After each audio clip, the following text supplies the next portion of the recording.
We've got a terrific panel today on Yemen and Al-Qaeda in Yemen. Barak Barfi is going to present. You see that he's his new paper on Yemen on the Brink, ? Just published by the New America Foundation today. Barak is an independent journalist who has spent a lot of time in the Middle East. He spent a year living in Yemen. He's written for the Washington Post and other publications. Worked for ABC News, worked with a variety of ABC News affiliates when he was based in the Middle East. Then we're going to have Chris Busek, who doesn't need a lot of introduction on this subject, one of the world's leading experts on Saudi Arabia and the Arabian Peninsula in general, who was at the Carnegie Institute. And then my colleague, Brian Fishman, who's just joined New America, our new counterterrorism fellow. Brian has had a distinguished career at West Point, where he was an instructor in the social sciences department. He was also the director of research at the Counterterrorism Center at West Point, one of the world's leading experts on Al-Qaeda in Iraq. And he will be a discussant and also help moderate the conversation. So first of all, Barak, thank you.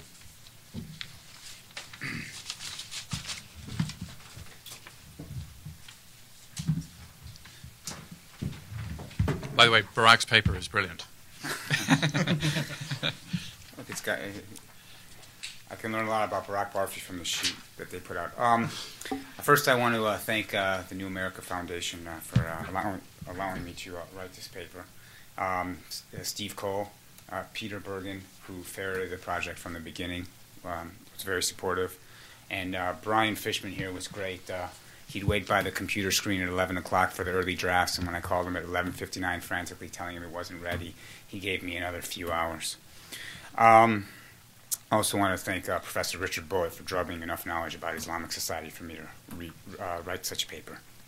A couple of brief points before we start. When I use the term Islam, I'm talking about Sunni Islam, and a few dates in Yemeni history that I might blow by. 897, Zionism arrives in Yemen. 1839, the British occupy Aden and begin their occupation of the south. 1918, the Turks leave. In 1962, there's a Republican revolution in the northern Yemen that overthrows the Zaidi Imamate. And in 1967, the British leave the south, and in 1990, the north and south unify. Just a couple brief words about Zionism also, because it'll probably not be touched about in the paper, in the discussion, I'm sorry. Zionism is is a Shi'i offshoot. They don't believe in 5 imams. As opposed to the 12s that the Iranians and Lebanese and other Shia in the Persian Gulf do.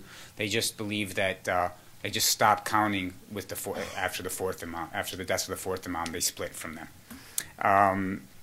Division between Sunni and Shia is largely theological in nature because they mostly agree on legal issues.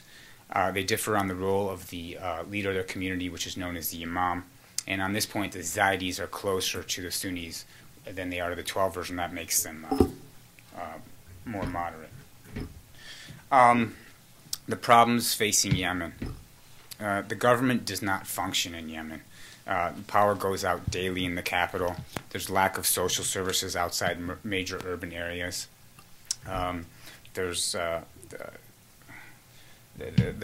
rural areas, people don't have access to electricity, piped water, roads, and whatnot. The regime relies on tribes to mediate between it and the people. In doing so, it only reduces the government's already weak bonds between it and the state. Tribals have always been strong in Yemen. Tribal strength in Yemen dates back to the dawn of Islam, when the Umayyad Caliphate relied on Yemeni tribes to support its rule. In Zaidi history, the tribes, there was no fixed transition of power, and claimants would mobilize armies to fight other claimants, and they would draw their strength from the tribes. So you always have in Yemeni history a very strong tribal component. Today, however, the historically thin line between state and tribe has been blurred as the tribes have taken over key government institutions. Because the government needs their support, it gives them access to the government institutions. The conflicts that plague Yemen today are threefold. The first one is the Houthi conflict in northern Yemen, which is based on a collection of gripes, which are socio-economic, political, and economic in nature. The government has been fighting the Houthi rebels since 2004. Early on, the rebellion had a clear ideology under its original charismatic founder, Hussein al-Houthi, who was killed in 2004. Today, his brother, Abdul Malik, leads the revolt, and he does not have one. And the conflict has degenerated into tribal fighting with the government. The government can't win this fight. These people have been fighting for millennia in these areas in the north. I would say that 100 years ago, before the dawn of modernity, the Houthi rebellion would have overthrown the regime and established a new Zaidi imamate. But that's not possible because of the military infrastructure that the government has. Recently, Saudi Arabia began bombing rebel positions as well, and they've learned now the hard way that these rebels are very strong and they're very entrenched in their areas. There cannot be a military solution to this conflict. There can only be a negotiated one. In 2007, the Qatari government tried to mediate, and they were successful in reaching a cessation of hostilities. Unfortunately, that broke down in part because the Saudi government wanted to undermine the Qataris. In the south, we have another set of problems. There are grievances in the south that date back to the failed 1990 Union. They fought a civil war in 1994, and after that, after the North won, the government and military were purged of Southerners. The region now suffers from political and economic neglect. The people there want their fair share in society, and moreover, most of the country's oil wealth is located in these southern territories, and they're not seeing the revenues from it. On the economic front, 75% of the government's revenues come from oil, which is projected to run out in 10 years. Yemen also suffers from a severe water crisis. It has the lowest per capita water availability in the world. At current consumption rates, most of its aquifers will be depleted in between 15 and 50 years. Despite the problems Yemen faces, it will not implode. The Houthi rebellion is a classic insurrection. It's limited in geographical scope, and it can't descend into a civil war because the Zaidi political and religious leaders have not backed it. Largely unreported, these leaders have their own gripes with the Houthis that date back to the 1990s, and though they have been critical of the government in its indiscriminate attacks against the northern civilian population, they have not come out and backed the Houthis, and that is very, very crucial. Moreover, the Southerners cannot overthrow the regime. They don't have the military resources to do so. They've been purged from the military. They've been purged from power bases in the government and the military. It's basically a civil protest movement, and mass movements such as these have never overthrown an Arab regime. On the economic front, the GDP has grown at least 3.5% per annum since 2004, and is projected to increase 5.2% this year. For a country that is said to be on the verge of collapse, those are pretty good numbers. As for its oil production, beginning of a recent liquefied gas deal will bring in about $540 million annually, and maybe more. Moreover, as for the government's problems with its citizens, that it doesn't function, the Yemenis never expect much from their government. I was in Iraq during the worst days of the civil war there, and I went to Yarmouk, which is a Sunni, it's a Sunni stronghold where most of the people who lived there were regime officials under the Ba'athist government. They were dispossessed and disenfranchised, some of the most in the country. I met a woman there and asked her her opinion about the security situation. She told me what was important was that she didn't have health services. That's what she wanted to complain about, that the government had broken down, that they wasn't providing services. When I was in Yemen, I witnessed a car accident in the capital. As the two drivers were arguing, I glimpsed a police officer standing in the background. When I asked him why the police officer wasn't getting involved, he said, "There is no state in Yemen." Yemen, I bring you these two stories to explain to you that Yemenis do not expect much from the government. They have learned to lean on their clans and families and other institutions to provide for them. Tribal hostility to the regime is very important in society and for support for al-Qaeda. It's predicated on a few factors. First one is economic neglect. The weak state doesn't invest in their regions. Some tribes have petty gripes with the government. Yemen has continued a historical practice of kidnapping tribal sheikhs to put pressures on their clans. Some government decisions have angered the tribes, leading to long conflicts. The tribes respond by kidnapping security officials and clashing with security forces. Al-Qaeda's role with the tribes comes under this rubric.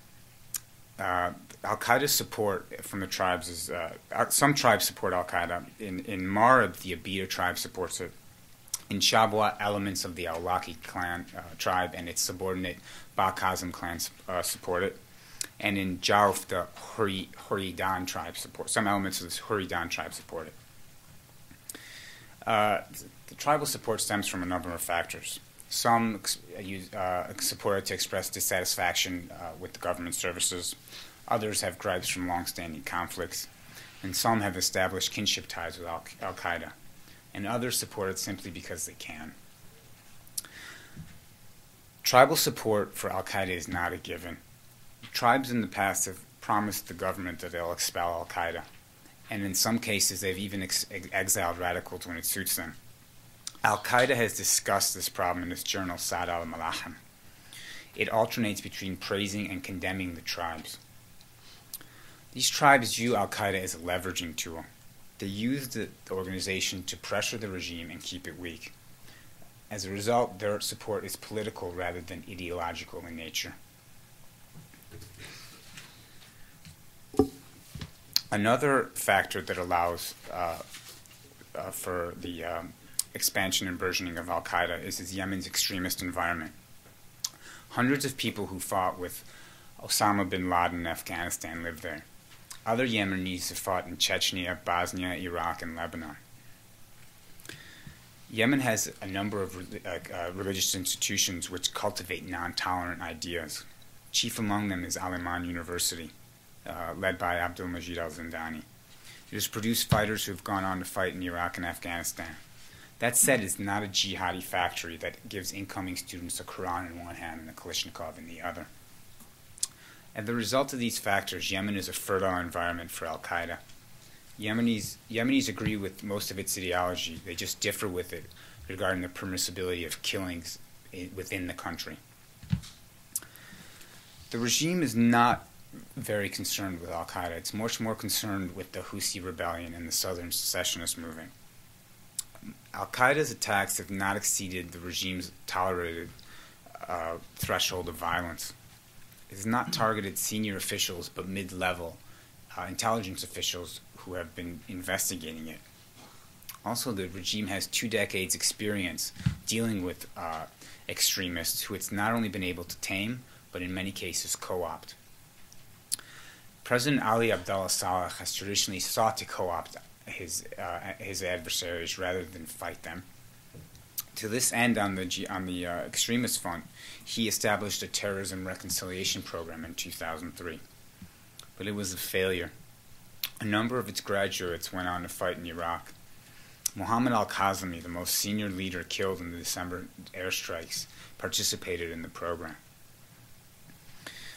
Unable to co-opt it, the regime has at times tried to use military means to subdue al-Qaeda. But because al-Qaeda's strongholds are in tribal areas hostile to the regime, it has encountered many difficulties. In 2001, the military dispatched units to apprehend Abu Ali al-Harathi, who was the al-Qaeda leader in Yemen at the time. But instead of capturing him, a number of soldiers were captured themselves, necessitating tribal mediation to get their release. The same thing happened in 2009 in Marib when the military went after another al-Qaeda operative. They didn't catch him, and their soldiers were detained by the tribes as well. Al-Qaeda has a long history in Yemen dating back to 1992. Along with its affiliates, it's carried out 61 attacks. The Yemeni government claims the organization has between 200 and 300 members. Its leader is Nasser Abdel Karim al-Waheshi, a 33-year-old Yemeni. He left for Afghanistan around 1996. He fought at Tora Bora before fleeing to Iran in 2001, where he was incarcerated for 6 weeks. He was later extradited to Yemen and broke out of prison along with 22 others on February 3, 2006. He is the organization's strongest connection to al-Qaeda's leadership in Pakistan, since he served as bin Laden's secretary there. Al-Qaeda often highlights the link between the two, publishing advice bin Laden gave Waheshi in their journal. Their relationship is an effective tool used to draw in new recruits who want to learn more about bin Laden and emulate his fight against the West. Waheshi also seeks to model his organization based on the one his mentor created in Afghanistan. To this end, he has cadres take an oath of allegiance to him. Waheshi's deputy is a 36-year-old Saudi named Saeed al-Shihri. He traveled to Afghanistan in 2000 and later served as an al-Qaeda facilitator in Iran. He was arrested in December 2001 near the Pakistani border and later transferred to Guantanamo Bay. In 2007, he was repatriated to Saudi Arabia, and in 2009, he surfaced in Yemen as part of the newly formed al-Qaeda in the Arabian Peninsula. The military chief is Qasim bin Mahdi al-Raimi, a 32-year-old Yemeni. He also fought in Afghanistan and trained at the Al-Farouk camp there. He claims to have met bin Laden during his time there. He escaped from the Sana'a prison along with Waheshi in 2006. During the organization's initial reconstruction, following the 2006 escape, it issued statements and recording. The statements took a moderate tone towards the government, whereas the recording used very hostile language. Al-Raimi issued the recording. Yemenis believe he is the most hardline member of the leadership. He's previously urged members not to negotiate with the regime. Earlier this year, al-Qaeda issued a video in which it executed an intelligence officer in Marib. Yemeni sources believe it was al-Raimi who issued the death sentence to him. They also claim that he killed his brother Faris in 2007, believing he was cooperating with the regime. As a result, if Waheshi is the organization's charismatic bin Laden, al-Raimi is its Abu Musab al-Zarqawi, endowing with a bloodthirsty bent. A number of people spearhead the religious wing. Ibrahim Rubeish, a 30-year-old Saudi nationalist from Burayda, a hotbed of Islamic extremism in the kingdom. He left for Afghanistan in the fall of 2001, where he trained at the Al-Farouk camp. He fought at Tora Bora before being captured by Pakistanis. He was later transferred to Guantanamo Bay, and later surfaced in Saudi Arabia. He often writes theological pieces in the journal Sad al-Malachim. Another Yemeni who works on the theological front is Adil al-Abab. He's written articles and issued recordings as well. Another Yemeni who may be involved in al-Qaeda's spiritual branch is Anwar al-Awlaki. He's been linked to a couple of hijackers from the 9/11 attacks.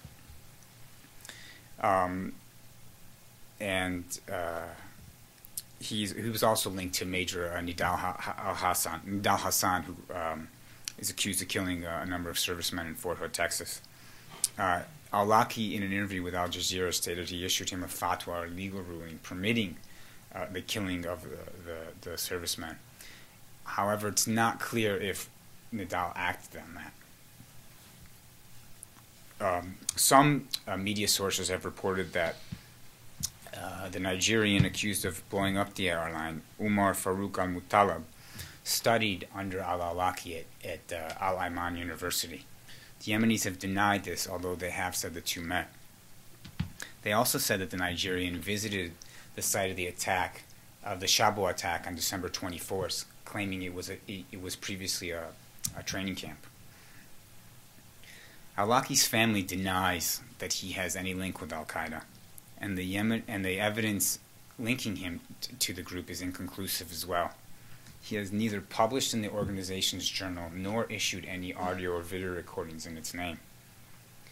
He has largely been accused of association based on his vocal promotion of jihad. Another Yemeni the organization highlights is 28-year-old Muhammad al-Umda. It states that he is one of their military leaders.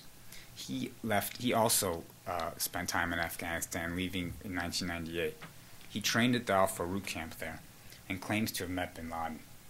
He states that shortly before the September 11th attacks, bin Laden instructed him to return to the Arabian Peninsula to prepare attacks there.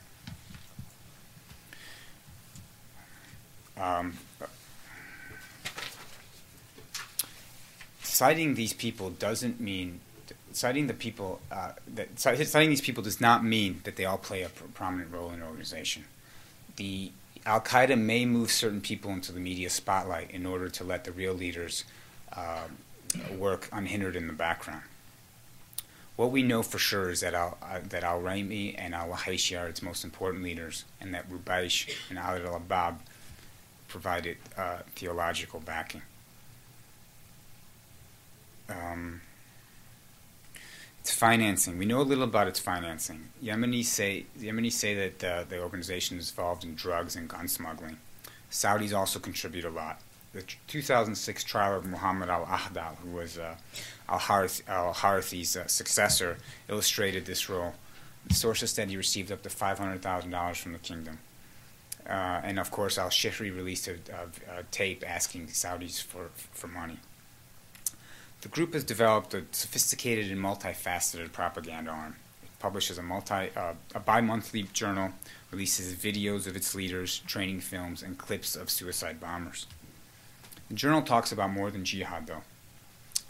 It details techniques used to stymie interrogators, runs reviews of assault rifles, and even quotes my favorite MSNBC analyst, Patrick Buchanan. Al-Qaeda uses a combination of theological and socioeconomic factors to draw in recruits. It justifies killing them based on certain hadiths or sayings of the Prophet Muhammad. However, the sources it cites are largely insignificant post-classical scholars in Islam because the classical scholars disagree with it on certain theological points. It also discusses socioeconomic gripes in Yemen and Saudi Arabia, claiming the clique around the President Saleh has pilfered the country's resources. But if the Yemenis and Saudis are its audience, but if they target Yemenis and Saudis, their chief audience is the tribes. They use Saad al-Malachim as a vehicle for dialogue with the tribes, using a combination of rhetorical carrots and sticks. They praise the martial prowess of the tribes, and they lambaste the sheikhs when they don't support them. Al-Qaeda has also sought to profit from the problems in the south. Wahayshi released an audio tape in May 2009 supporting that campaign. And in Saad al-Malachim, they said, "We stand with the oppressed against he who oppresses him, takes his money, and robs his land." Despite the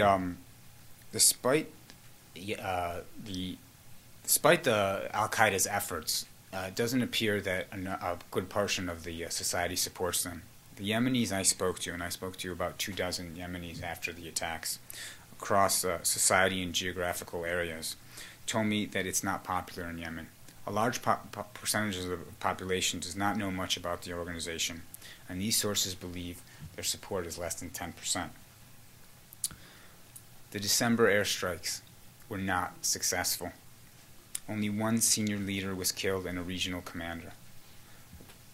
The rest were foot soldiers. None of the organization's top leaders were killed.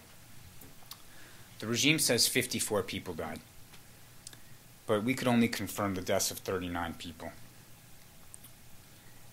An onomastic examination of the names of the dead leads us to conclude that Al-Qaeda is largely a tribal phenomenon. It not only uses the tribal areas to establish strongholds, but also draws its cadres from these regions. Most of the dead in the Abyan attack on December 17th were from the area, as were those killed in Shabwa on December 24th. The organization also has a strong foreign component. Reports indicate that 18 people were buried hastily at night in Abyan. Yemenis would not deprive their dead of the proper Islamic burial rituals. We have seen the same phenomenon in Iraq where foreign fighters were buried hastily. We've also learned from these conclusions that some families joined the organization en masse. In Arhab, the Mujali and al-Hakami brothers were active, and in Abyan, three members of the Oud Sheikh family were active in the training camp. Okay. The attacks did not achieve their aims, but they did succeed in angering the tribes. They haven't been able to decapitate the organization or dent its capabilities, and we should see them, and they will likely seek to avenge their losses. As for what type of attacks we could expect, Al-Qaeda is very cognizant of the important role that oil plays in the Western economies. It's highlighted this on a number of occasions. It could use the large Somali population and coordinate contacts with the Somali Shabab organization in Somalia to attack oil tankers transiting the Bab al-Mandab Strait. I think that's about it. Great. Thank you. Chris Busek. Many thanks. I'd like to thank New America and Peter and Brian for the opportunity to come here today and for the very gracious introduction. I think this is a great time to be talking about Yemen, especially because tomorrow there's this London conference where a whole host of nations are going to be getting together to talk about how to deal with Yemen and what to deal with how to approach this problem looking forward. So I think this is a very timely publication. I think Brock has a number of great recommendations that he brings out in the paper. As I was sitting and listening to what he was saying, I was really struck that there were a number of points he was making that I think are really great and I think that really need to be highlighted over and over again. I think especially the relationship between Al-Qaeda and the tribes, which I think is very poorly understood. And I think this point that Brock draws out, that this is not an ideological relationship always. As well as I think the focus on Al-Iman University and what it is and what it is not. I think we need an awful lot more specificity when we're talking about things with regard to Yemen. So I think it's great that there's this contribution to the literature right now. I'm not sure how much I can add to what's already been said. I think in a big picture, Yemen's facing three very enormous challenges, and they're all coming together all at the same time. And while none of them are unique, I mean, many countries in the region are going through this. Yemen's having to deal with this all at the same time. And I think if you look at, if it's the economic crisis and the fact that the country's quickly running out of oil, as Brock highlighted, and the fact that there's very little planning for a post-oil economy, this is going to be critical for the future of Yemen. Yemen has never been a very economically viable state. It's always relied on foreign aid and always will rely on foreign aid. But in addition to the economy, we have a whole host of human security challenges. Things like unemployment that's officially around 35%, unofficially is much higher. Corruption, inflation. Basically, I think the point that gets highlighted over and over again in this paper is how the Yemeni government is unable to provide social services throughout much of the country, and not being able to control the territory or exert its will throughout much of the country gives rise to these undergoverned spaces where we see Al-Qaeda or other affiliated or aligned organizations taking root. I think, when you throw in the hard security challenges that the country is facing, if it's a civil war in the north, if it's the Southern Secessionist movement, or this resurgent Al-Qaeda organization, not to mention piracy and border security and a number of other issues, this is a very potent combination. And it's this confluence of crises that will threaten to overwhelm the Yemeni state.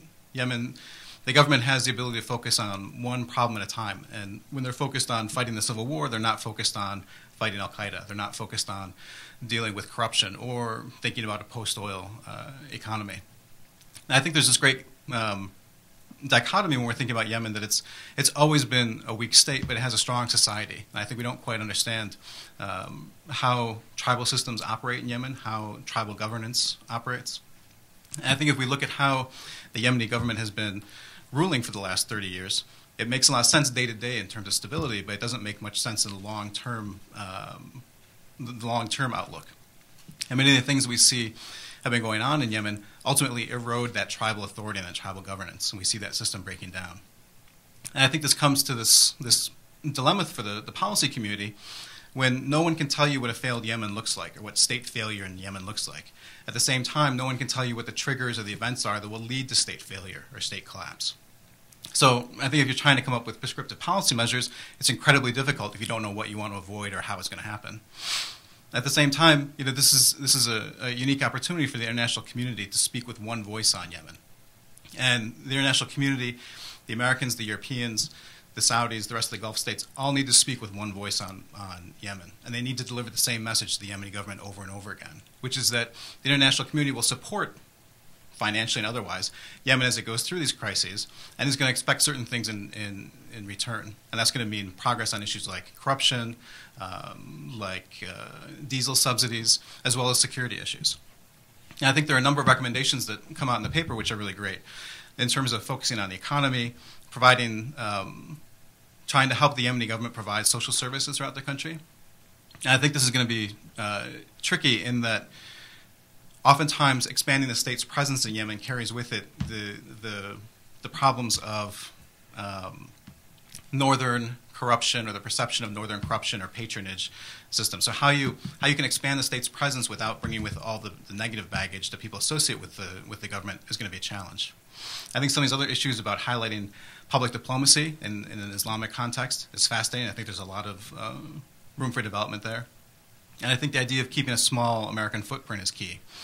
But additionally, some of these other ideas about working with the justice system, helping to reform the police and other services are going to be critical when we're looking forward. And I think if we're still having this conversation about what to do with Yemen 6 months or 12 months from now, then it's 6 months or 12 months too late, because the situation is rapidly deteriorating. And when you factor in other issues like the role of the Yemenis held at Guantanamo, there are about 93 or so who are held there, and what will happen with them, how they will be released or not be released. But I think ultimately we know what will happen in Yemen if we don't act, and it's forestalling those events. So this is the opportunity for the international community to get on the right side of this and to prevent what we know is going to happen otherwise. With that, I think I'll stop. Thank you. Okay. Thank you both very much for those presentations, and we'll go to questions now. Is this thing? There we go.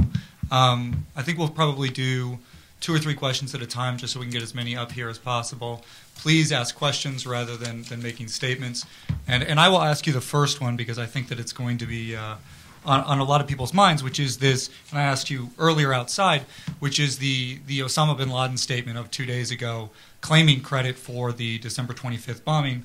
How much connection do you both see between Al-Qaeda in the Arabian Peninsula and Osama bin Laden today? We know about the history.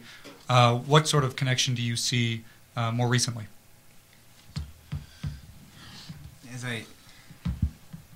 As I stated during my discussion, a number of the leaders claim to have met bin Laden, and al-Wakhishi was his secretary, so he knew him up close.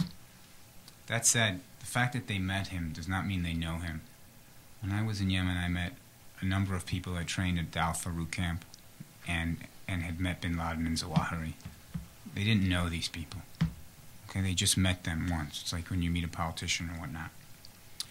It's more important for them in the context of recruiting and bringing people in to say, I met bin Laden.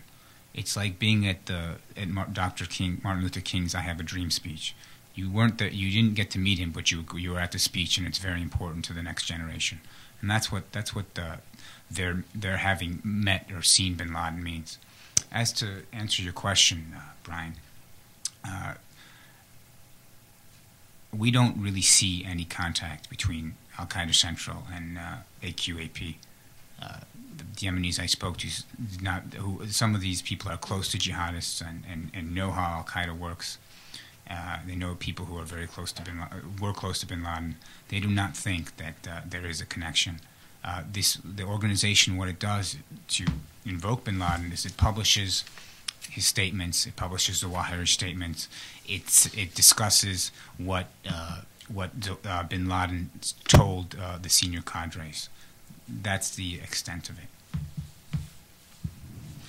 I would just, I agree with that. I don't think we see very much of any command and control relationship between Al-Qaeda in the Arabian Peninsula and Al-Qaeda in Waziristan or Afghanistan, wherever this is. I mean, I think it's important to note, and I think Brock did a great job of highlighting this in the paper and his remarks, that there's a long history of Al-Qaeda in Yemen and a long history of Islamism and extremism and political violence in Yemen. And I think what we see with Al-Qaeda in the Arabian Peninsula is a very local organization, and this is the latest manifestation of this, with this influx of Saudi nationals who have fled the crackdown in the kingdom. But I don't think we see that relationship that we'd like to see, or people would like to see.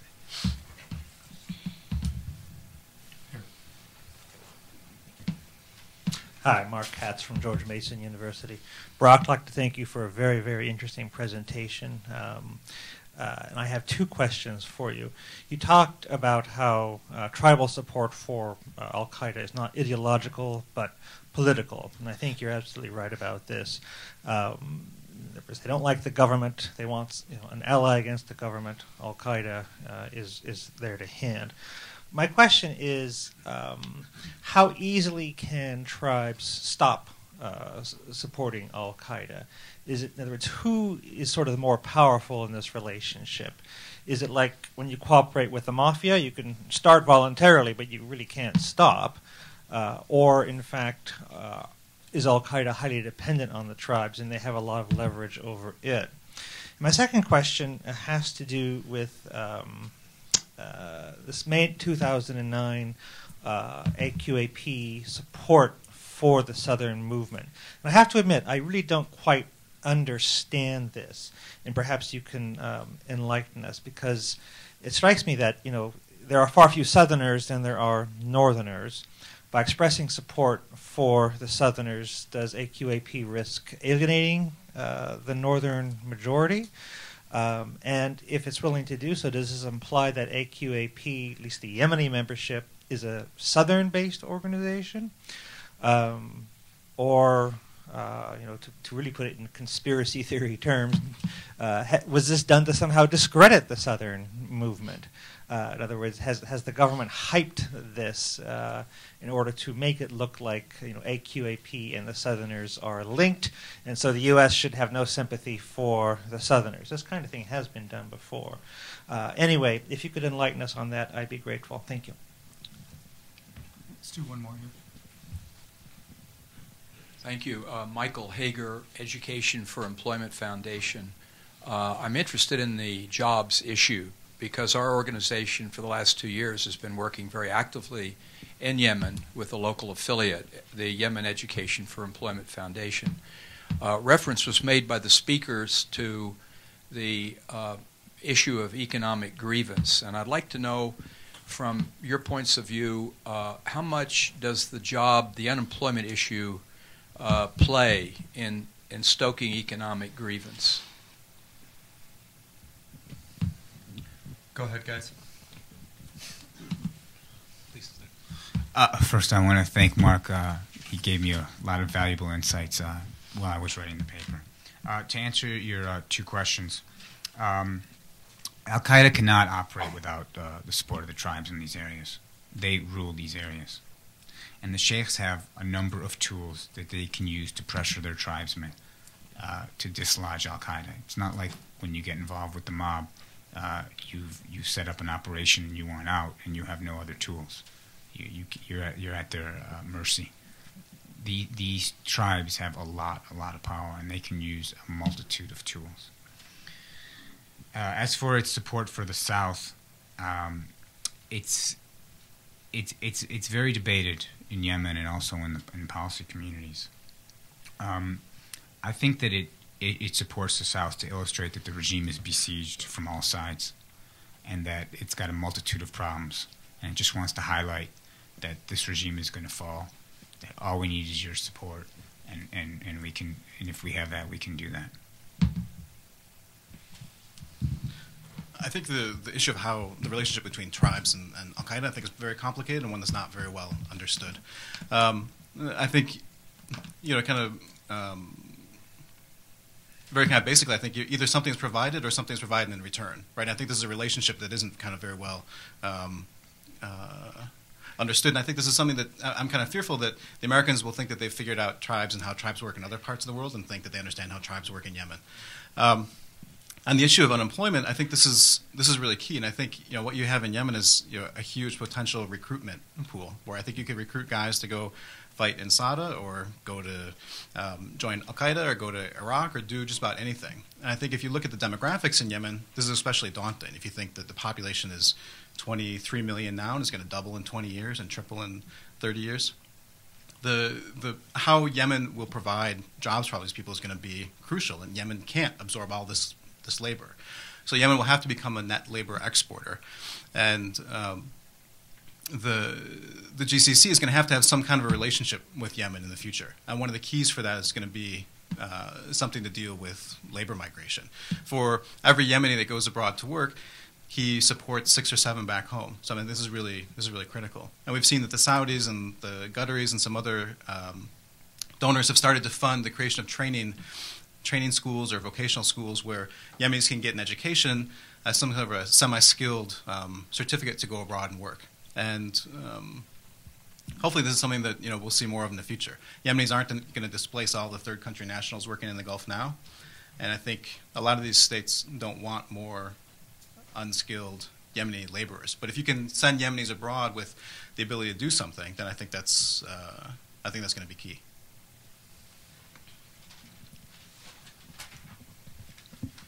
Hello, I'm Mike Olshausen. This is a question for Mr. Barfi. You made mention several times of the Al-Qaeda journal. Say something about the presentation of that. Is it electronic only? Is it print? I assume it's not print, but maybe it is. And the penetration of it, its functionality, what it actually does and accomplishes, and, of course, who's in charge.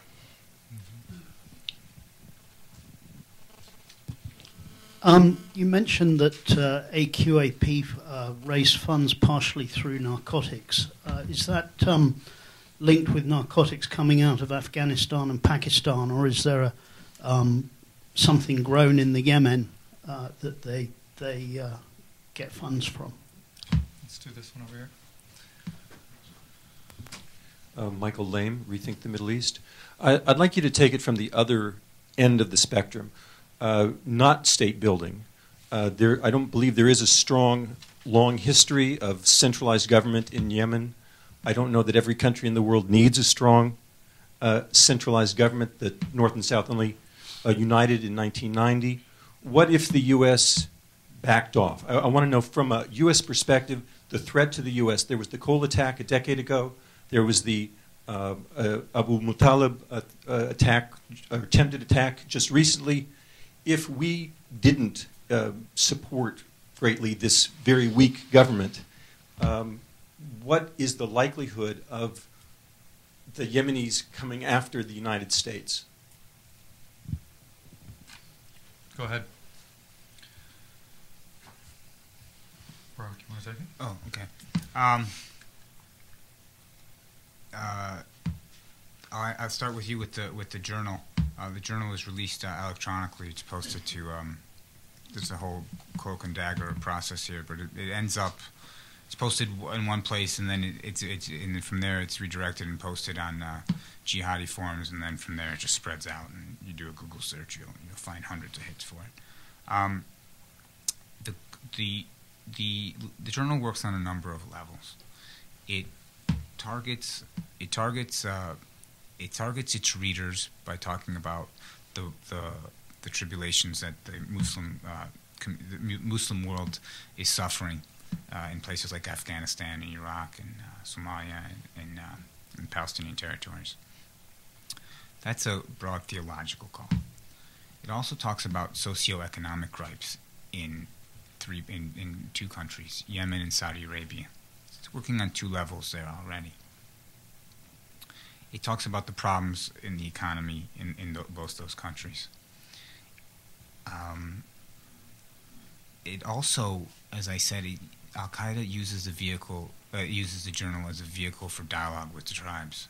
There are a number of articles, and I cite them in the piece, a number of articles that talk about the tribes. And you can learn so much about Al-Qaeda's relationship with the tribes based on reading the journal, because it cites certain tribes and what they've done and the problems with them, and that this guy came from this tribe and he was a leader, and that this tribe should emulate what their fighter did. So it's working on all these levels. These people have created a very sophisticated organization. It's not 3 guys in a cave. I read in a blog yesterday that it's a couple guys in Marib. I think a well-known blogger wrote that in the Middle East. It's not true. These guys are very sophisticated. They've spread out in some of these tribal areas. The organization is highly decentralized. They can take hits. People can be arrested. People can get arrested, and they don't give up information where the leaders are, because they've cut contact with these people, in all likelihood. As for the question about the narcotics, I'm not 100% sure about this. I've seen a number of reports about it. We saw a report come out of Marib that discussed it, and there was an article in the Armed Forces Weekly, September 26th, that discussed it.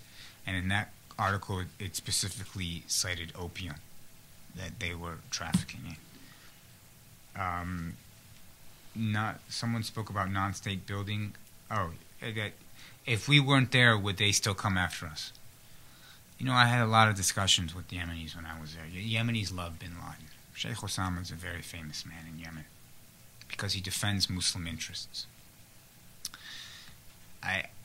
Your logical question is, why would you attack we can understand why they're going to attack. Al-Qaeda is going to attack America now, and why they attack in Iraq, because they think we're occupying their countries.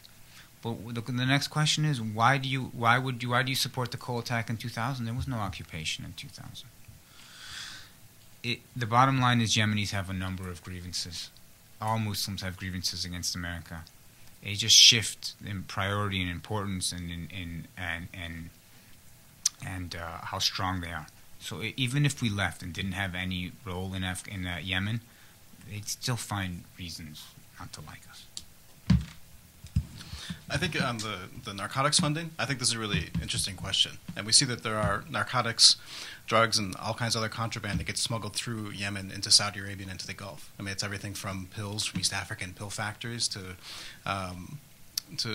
opium from South Asia. And there's a very well-developed network to smuggle this in, and there are huge volumes that come through, in addition to everything else that comes through Yemen. On this question of what will happen if we don't state build, I think this is really great, because on the one hand, how bad could it get, right? I guess if you look at it, Yemen's kind of always muddled through, and maybe it always will muddle through. And I guess that works if you look in the past, right? And I think Yemenis oftentimes point out that they've dealt with lots of crises in the past, but they've always been singular events. If it's been unification or the Civil War or September 11th or anything else, it hasn't been all of these factors all at once.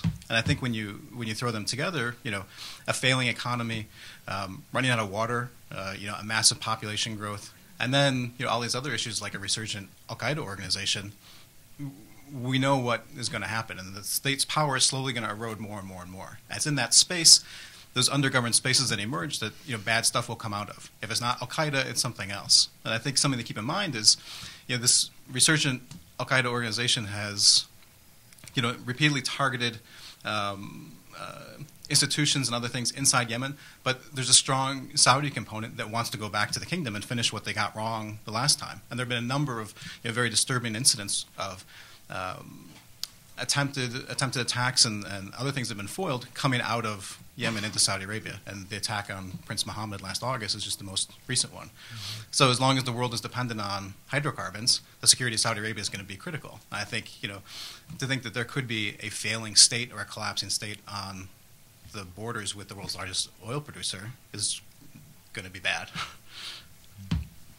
You know, these questions have raised for me an issue that I think we confront, not just in Yemen but elsewhere, when we think about state building, which is the tension between helping a weak state, master the relationships that it has used to maintain stability, master relationships with tribes, enable it to use tribal support in order to maintain stability, versus actually building a more functional and cohesive state internally. And I think that the tension we see in Yemen, which is not that different in some ways than what we see in other places around the world, is whether or not, if we build a more cohesive, stronger state in Yemen, how much is that going to bring about a backlash from those tribes and you know, develop sort of the opposite effect of what we'd like? If the state starts providing services, will we see out in regions where it hasn't in the past, how much would the tribes reject that? Or would they?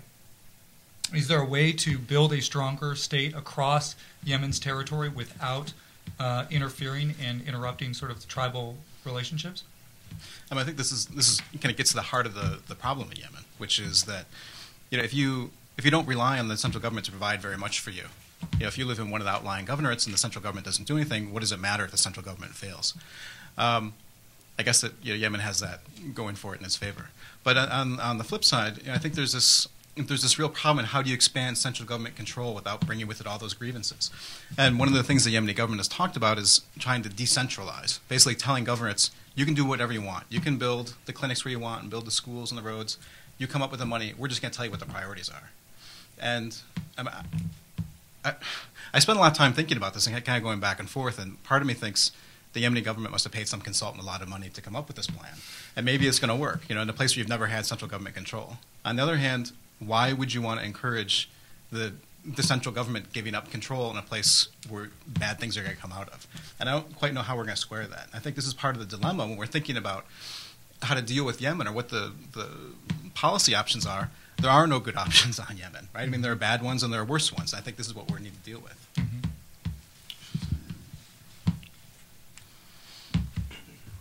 John Landay with McClatchy Newspapers.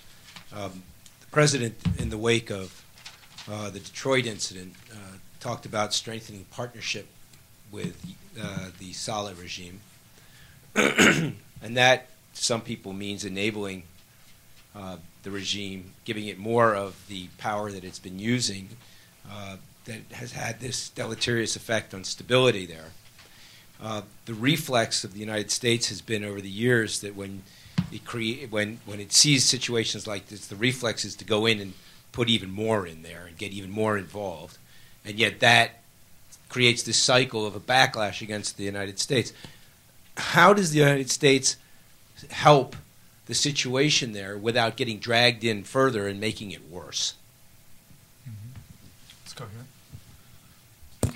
Hi, Trish Martinelli with the Joint IED Defeat Organization.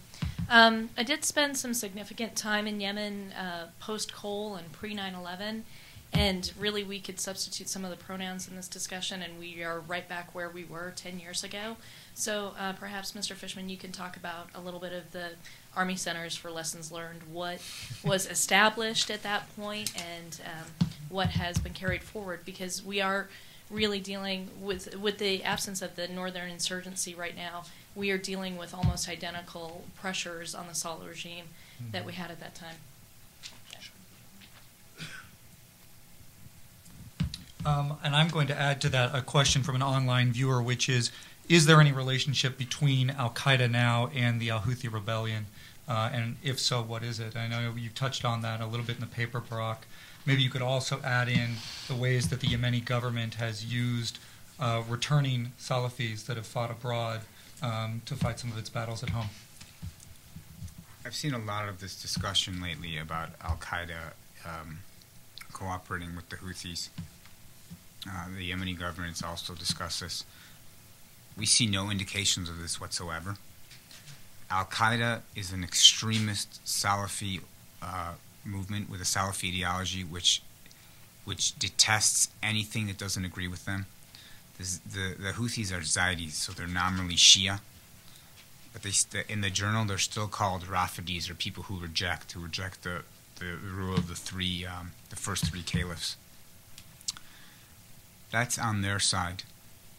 On the Houthi side, the original leader of the Houthi movement, Hussein al-Houthi, in 2002, spoke at length about the American presence in Yemen. He said the regime let them in because the Americans came to defeat the terrorists. He said, let us defeat the terrorists. We will do this. We will take care of these people. He was referring to these al-Qaeda people. There is no indication that these people cooperate, and they both have criticized each other for a long time. As for the Salafis, a couple things I wanted to say about Salafis. Salafists in Yemen, Salafism in Yemen was founded by a man named Muqbil al-Wadi. He believed that he did not advocate jihad. He didn't believe that the Islamic community was ready to fight. I've read reports in the past that American intelligence organizations and officials believed that he was friends with bin Laden and he was funding jihad, supporting jihad. There's no truth to that. His movement is split in his death, but most of his successors still are standing on the sideline. In Washington, people are raising the alarm bells about American converts to Islam who are studying in Yemen and whatnot. I met a lot of these people in Yemen, these Americans who are studying there. Most of them are studying at these Salafi institutions. They have nothing to do, or little or nothing to do, with Al-Qaeda and violence. That said, there's a very thin line, because these institutions preach very intolerant ideas. There's a very thin line between a Salafi Dawaist who preaches all day and a Salafi jihadist who picks up his Kalashnikov. There's a very thin line, and it's easy to cross. What else did we have? Okay. Chris, you have?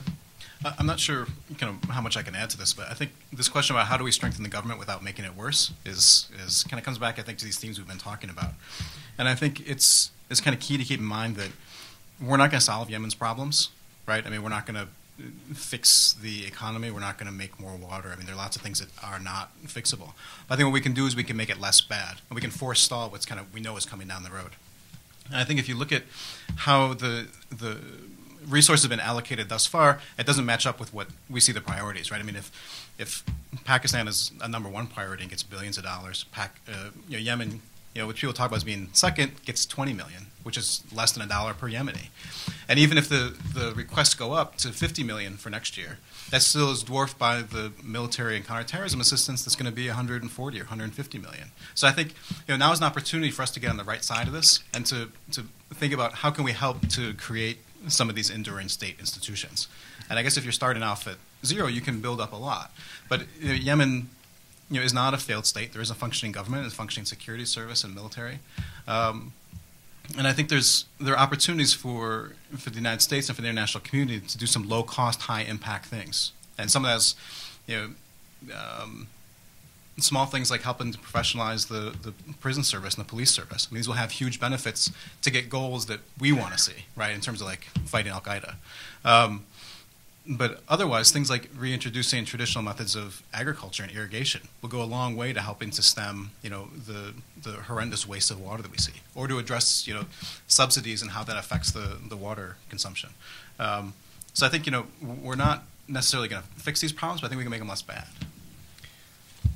Just to respond to your question about learning lessons from the time of the Cole bombing forward, I think that I don't think that we did this very well, frankly, and I think that obviously after 9/11, the government as a whole got better, and frankly, where I used to work up at the Combating Terrorism Center at West Point was a reaction to 9/11 in many ways, and in a way to sort of distill lessons about terrorism for cadets at West Point was the primary mission, was education. And education is really critical. I think still broadly within the U.S. government, we don't understand Al-Qaeda very well. We don't understand how Al-Qaeda interacts with tribes, I think, very well, I think is illustrated here today. And that puts us at a major disadvantage.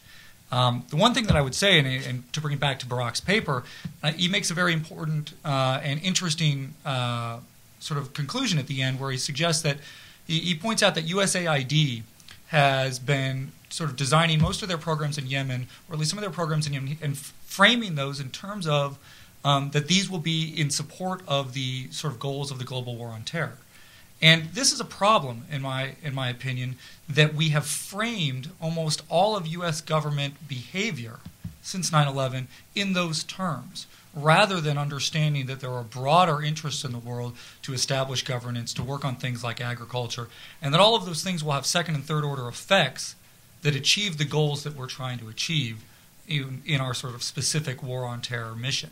And I think that that's an important sort of conclusion that Barak mentioned, and that's the sort of thing that would have come out, I think, if we had been studying these things more closely in Yemen. I just want to add to that. We just don't know enough about in America about these societies, about these countries. It's what, 8-9 years after 9/11, and we're the people to explain places like Yemen. There's only a few people. I mean, Chris after the attack was everywhere because he's one of the few people that really understands the Yemen. Okay, we need more people like Chris that have gone out there and do these things, and we don't have that in America. But if you go to France, they have students, graduate students, who know more than we do, our experts know about Yemen, because they've spent time in Yemen doing research. One of our best scholars on Yemen is a Lebanese man. It's Bernard Heikel. He's of Lebanese descent. He studied under a German in a British university, and he's one of our best people at Princeton University. We need to start. I talked about this in the paper. The French Institute resembles a satellite campus. It's got numerous professors. It's got graduate students. It's got seminars all the time. In 2007, the American Yemeni Institute was closed pretty much the whole year while it was moving.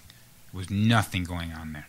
And today, the State Department in 2008 put on restrictions for the use of grants, money that it gives for grants, that it cannot be used in country. So you have good Americans who can do research, who can't go and use the government's money. And if we don't change this and start funding institutions and funding people to go study these places, we'll never get it right. Brian Beery, writer for CQ Press. Just turning to the Southern secessionist movement again, I think you briefly said that you thought that Al-Qaeda, its voicing support was just to undermine the state. Would there be any other reason why Al-Qaeda would have something in common with the people in the South in the Southern secessionist movement? And also, do you think there's a likelihood that will succeed? I mean, I know the country only unified 20 years ago. Do you think it's likely that it could split apart again?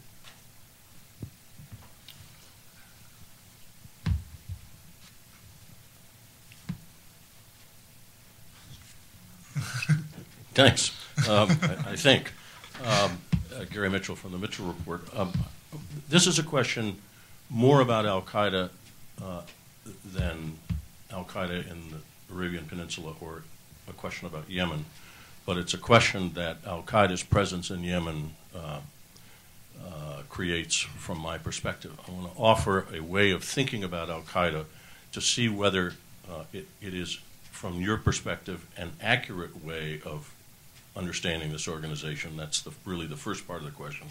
And second, if it isn't, what's a better way to think about it? If it is, what are the implications to us on our strategy, the acknowledged strategy of the job is to dismantle and defeat Al-Qaeda?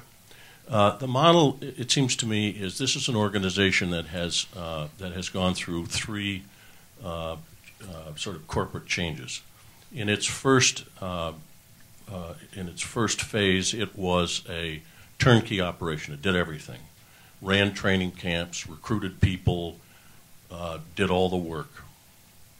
Post 9/11 and sort of into the invasion of Iraq, it sort of moves to a McDonald's franchise operation.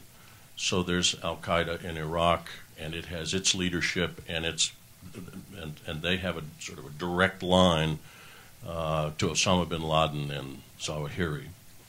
And now, it seems to me, they've moved from a sort of McDonald's franchise operation to a Visa kind of organization.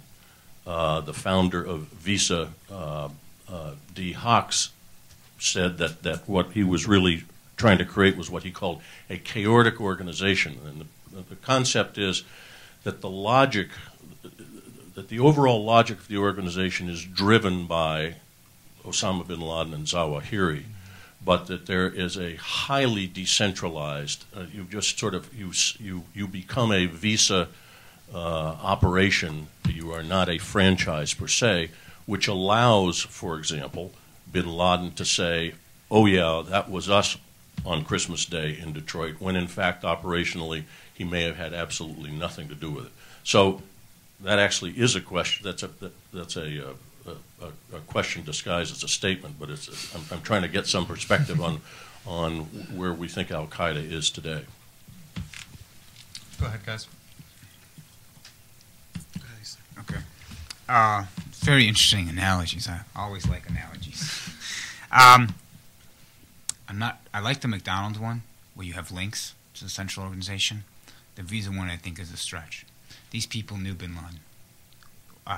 Waheshi was a secretary. He knew him up close. He knows what he thinks. Okay, he knows a lot about the guy. So they know what AQ Central wants. A. B. They're using the same local networks. You got the people who were in Afghanistan in the 80s and early 90s, and then they all went home, and they have their own supporters out there, and they create a support structure. Al Qaeda used that structure in the 90s to draw in people. Okay, those structures, some of those structures are still extant. They still exist, and some of these organizations are using that. You look at a guy like Zindani. Zindani knew bin Laden up close. Okay, they work together. They don't agree on everything, but they drew on the same networks back home to funnel fighters in. Now Zindani is in Yemen. He's got his own network. If he wants to support Al Qaeda, which we don't know where he stands on this. If he wants to, he just has to restart the network that's existing. So they have the overlapping networks. It's the same networks. So that's where we're looking at AQ Central and whatnot. Again, we don't know what the and this is something more for people like Brian that study Al Qaeda across societies, the relationships, and I think you would be the best to answer these. Chris, do you have anything to say about the Southern movement? Oh, I think this is whether or not we're going to see Yemen split apart again. I think, in a worst case scenario, I don't think we're going to see, the separation into North and South like it was in the past. And something I've never been able to understand from talking with some of the Southern opposition people is why we're better off with two Yemens instead of one Yemen. I've never quite understood that, because the problems that are going on in the Republic of Yemen as we see it today are the same problems we're going to see in Southern Yemen. I mean, it's still, resource depletion and unemployment and all kinds of other things that I don't think they've quite figured that one out yet. I think we'll more likely see the state's authority and legitimacy and physical presence erode more and more into these big northern highland cities. The question about kind of Al Qaeda, I wish I'd gone to business school. That's kind of what makes me think, because I think there's something very interesting in how Al Qaeda has shifted from an organization to a movement and to a belief system or an ideology, which I think probably Brian can touch on more than I can. So I think I don't know enough about the Southern secessionists in Yemen to really have anything intelligent to say about that. But on the AQ question, I think in general, I think those categories make sense, but there are some problems with it. I mean, we shouldn't overstate just how cohesive AQ was pre 9/11. I mean, it was an organization where you would, sign documents when you joined the organization with specific, pay periods and these sorts of things. And it was an organization that had training camps, etc. But it was also an organization that's most spectacular attack was essentially outsourced when somebody else came to it with a plan and said, hey, can you provide the money for this? And that's what Al Qaeda provided for 9/11 was money, some training when KSM said, hey, I've got an idea, we can make this happen. And then they found the guys in Hamburg that were able to do it. So it's not like everything has always started in the center with Al Qaeda. There's always been a model that you've got this center, and when opportunities come, they take those people that have good ideas, good resources, and they bump them up to the next level. And so in some ways, I think about Al-Qaeda as a consulting organization plus a media organization, with maybe an investment bank attached, right?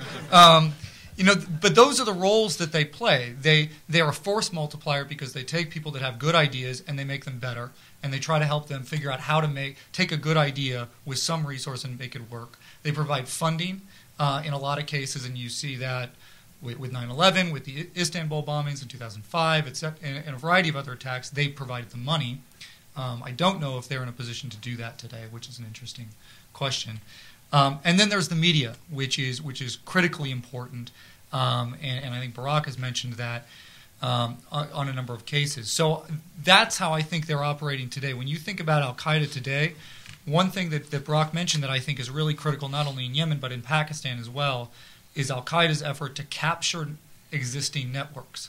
So if there's one theme in Al-Qaeda's operations today, it is the attempt to capture existing terrorist networks and co-opt them, whether or not they bring organizations wholesale into the movement or they just are able to influence people within those networks.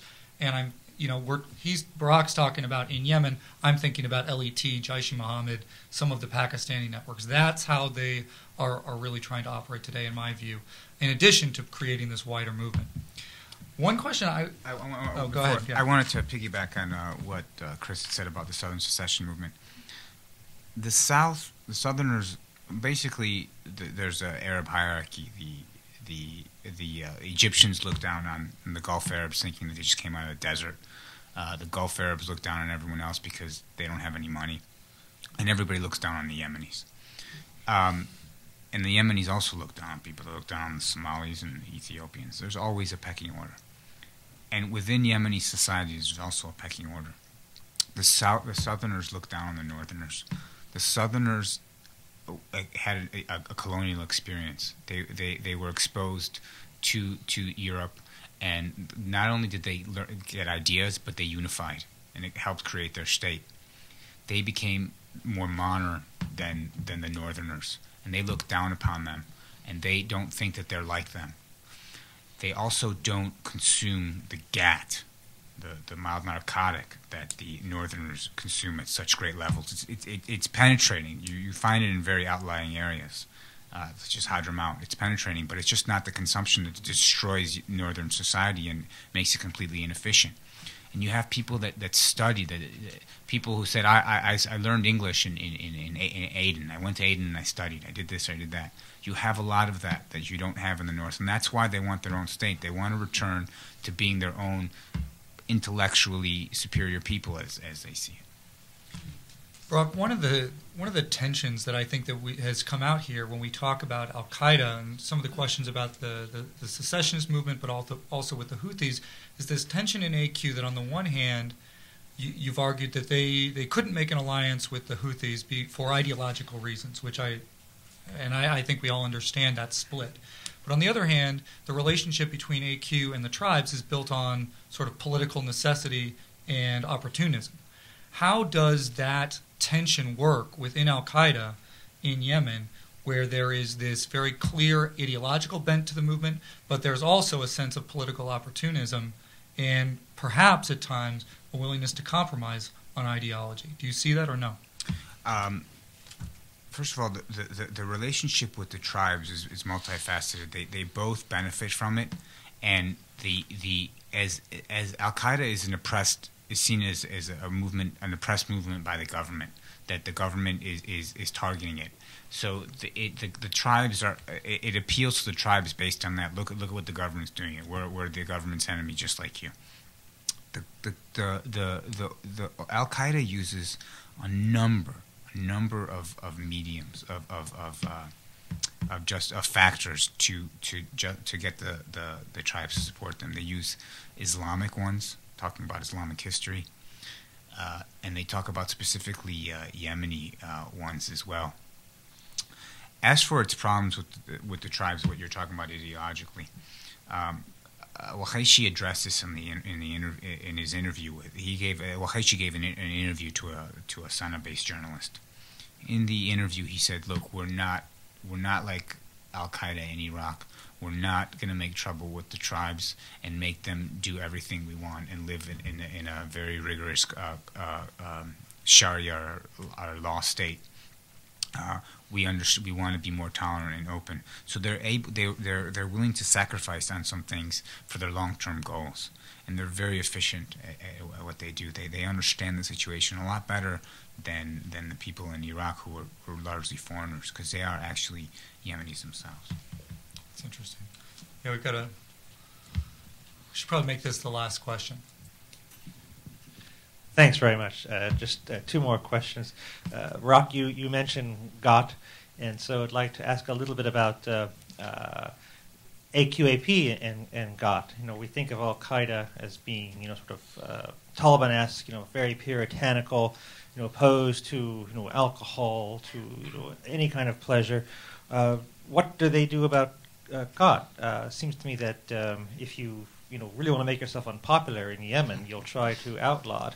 Does AQAP chew? That's an interesting question. And second, for any of you, in the press in the past few days, there have been reports that the Yemeni government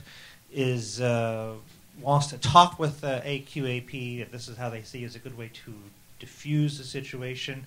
The U.S. government, especially the U.S. military, of course, is quite opposed to this. And I'd just be interested in each of you.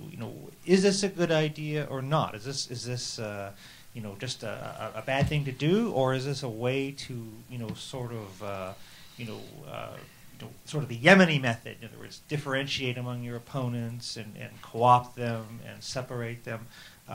What should be our approach to this? Thanks.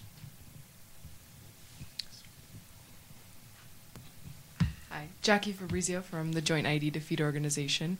In an effort to better understand the relationship between AQAP and the tribes in Yemen, we spoke a little bit about media and as well the AQAP journal specifically as a means for dialogue between AQ and the tribes.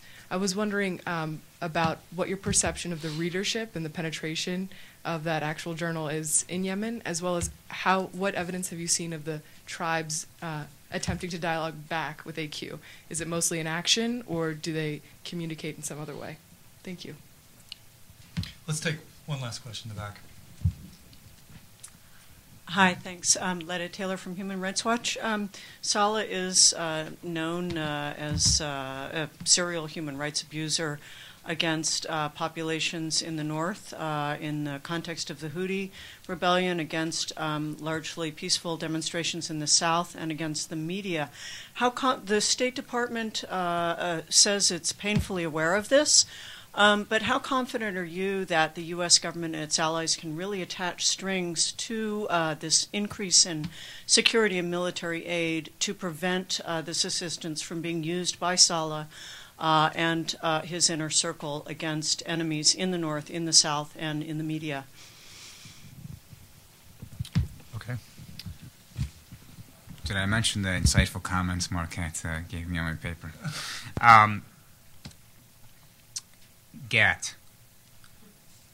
GATT is it's a very controversial issue for the Islamists because it's so ingrained in Yemeni society. Very pious Yemenis will not chew GATT.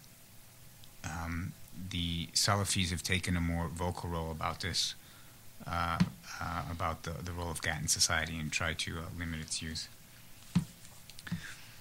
I don't know if they chew GATT. I've never met any of the... this is basically called the second generation of Al-Qaeda. I've never met any of them. I've only met the first generation. Second generation doesn't like talking to people like me and Chris. Guess that's a good thing.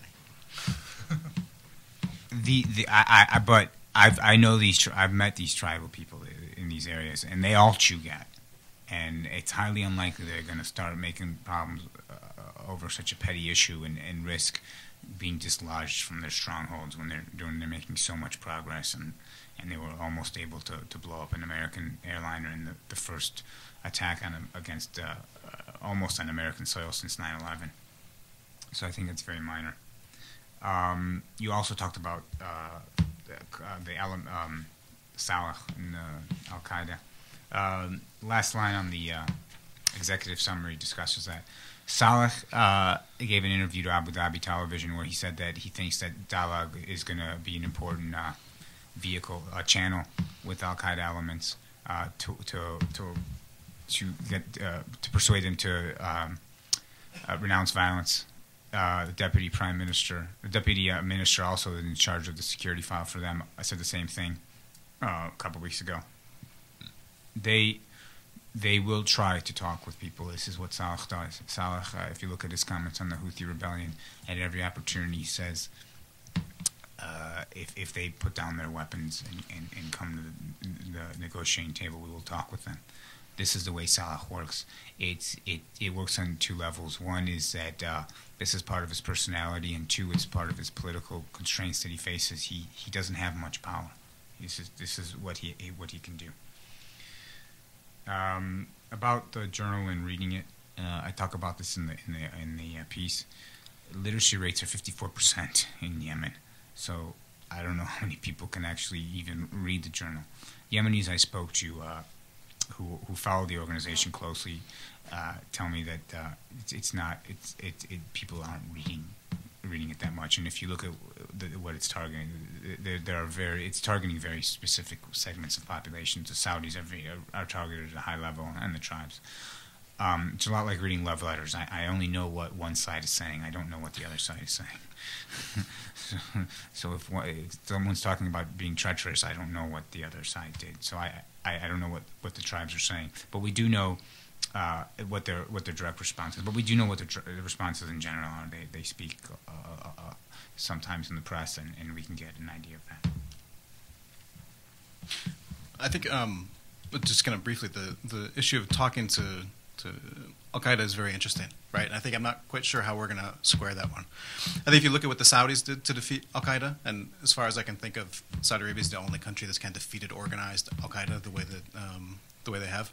The things that allowed the Saudis to do that are missing in Yemen, right? I think a lot of people who are much smarter than me have kind of made this point over and over again that, in Saudi Arabia you have a strong central government, you have a government with an incredible amount of money, lots of resources, lots of religious credibility, and other legitimacy, right? And all those things are missing in Yemen. So the way that the Saudis are able to drive a wedge between Al-Qaeda and the population, between extremists and the public, saying that these guys aren't acting in your interest, I'm not sure how the Yemenis are going to be able to do that. Because I don't know who can deliver those messages, number one. I don't know who has the resources to do that in Yemen. I think in this issue of the letter raises about how can you prevent abuse, or how can you enforce these things with the strings attached. I think this is really key, and it seems to me that the GCC is the only organization or only group of countries that can offer Yemen what it wants. Yemen desperately wants to join the GCC. And it's not just for things like labor migration, but for greater investment or for greater free flow of money and lots of other things. And the GCC will have to have some sort of a relationship with Yemen, if it's a deputy relationship or a junior relationship, whatever.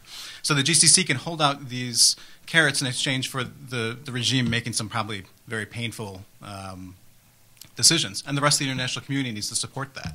So I think if we're talking about things like corruption or governance or the economy or terrorism, whatever it is we want to get the Yemenis to do, we also need to talk to them about things that we can help them.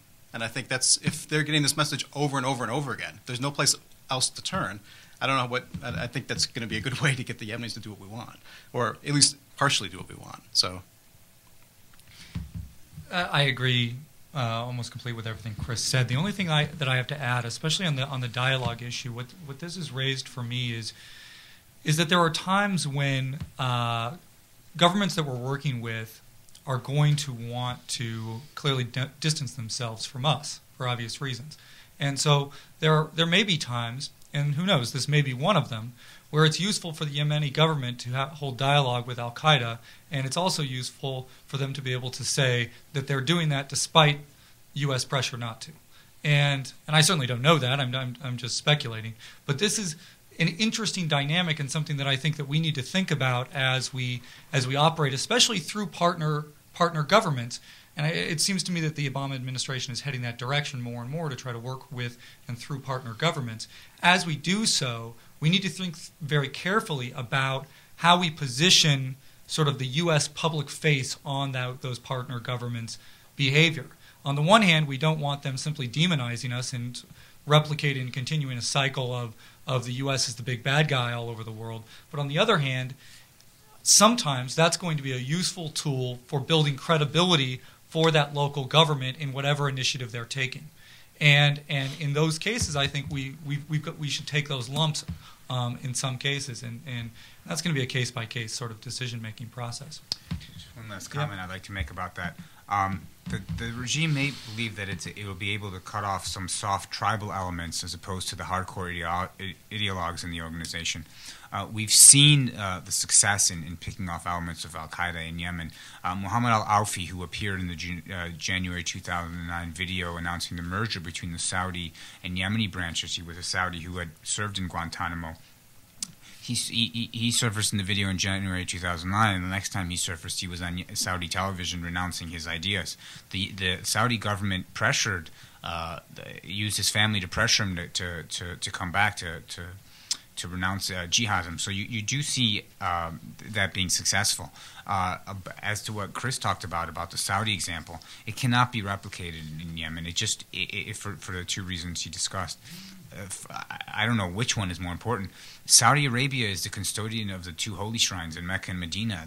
They hold so much religious clout in the Islamic world, and there's no Yemen has no clerics on that level that can bring their respectability to the table. And I mean, financially wise, you can always come up with money. I mean, if the GCC wants to, they could fund this program, but they'd have to bring in these clerics from abroad. They couldn't do it there.